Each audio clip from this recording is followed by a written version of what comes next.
Augustine argued that an interpretation that does not increase this double love of God and neighbor is a flawed biblical interpretation. This is called the love hermeneutic, and this commenter brings up a really good point. A lot of Christians will claim that they're doing something out of love, which is harmful or bigoted, and so how can you know that you're actually increasing this love of God and neighbor? Now, there could be a number of ways that you go, but I like to go to Jesus. To use virtue ethical language, Jesus was the most virtuous person who ever existed. The most important virtues are faith, hope, and love, and Jesus embodied faith, hope, and love all throughout his ministry. So if we look to him and what he said and how he acted, then we can have some sort of paradigm, some sort of moral exemplar for what it would mean to improve the love of God and neighbor. For example, one of the things that Jesus did in his ministry was call out sin, but he did so in truth and in love. So if we look to him as a moral exemplar, then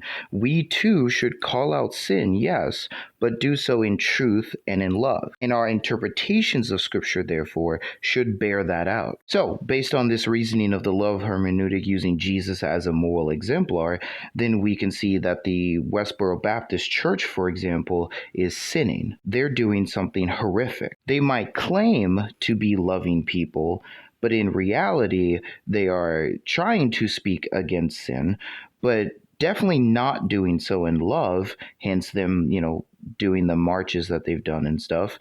And they're definitely not doing so out of truth. They have a false prophet, false prophecies, and false declarations about God's activity in relation to the U.S.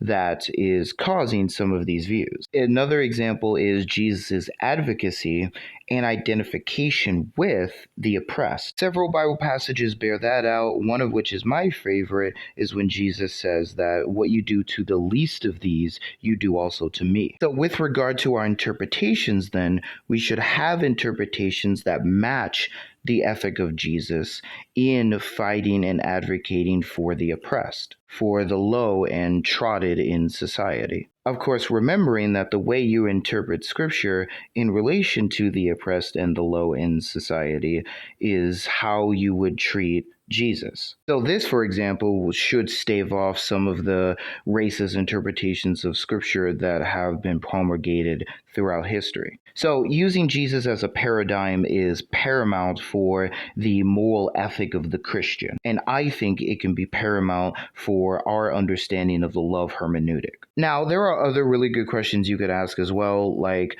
what if a person just isn't convinced that they're oppressing someone when they are, or they are following Jesus' ethic when they're really not? What exactly is love? Because that is a philosophical question that has been asked and debated and discussed in the Christian tradition. Because if the goal of the love hermeneutic is to increase our love of God and neighbor, then we need to know, what is the thing that we are increasing? What is love? What does that mean? And there are other good questions you can ask, but I think that the love hermeneutic is biblical and is found within the church tradition, which I will talk about in our next video. That said, make sure to let me know your thoughts on this subject, comment down below, and follow me for more content like this.